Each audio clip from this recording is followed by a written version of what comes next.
Hello mga mamis! Welcome sa aking mini vlog at samahan nyo ako magpapa-enroll mamaya sa school.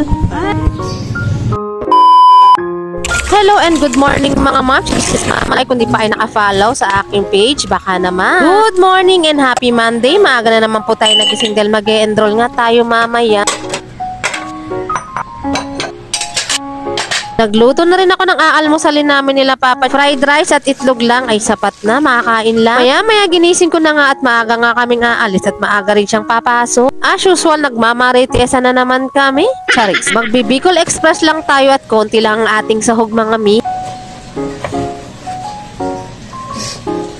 Mamaya ay luto na nga, ganyan lang ang ating Bicol Express pero masarap yan. Nanay routine muna bago tayo lumabas ng bahay. Fast forward, eto lang naman ang aking OOTD of the day, mag-enroll lang. Sumabay na lang ako kay Papa Chuck para makamenos tayo.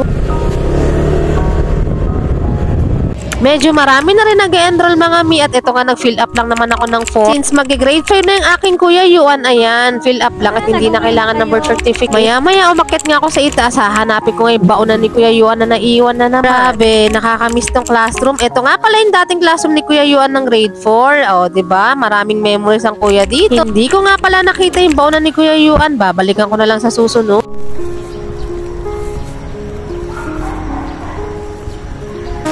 Hello mga mama. Ito, katatapos ko lang mag-enroll.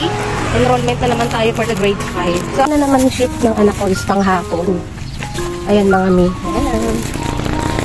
So, wala naman akong choice. Gusto ko pa umaga para mahatid siya ng papa niya. So, yun lang.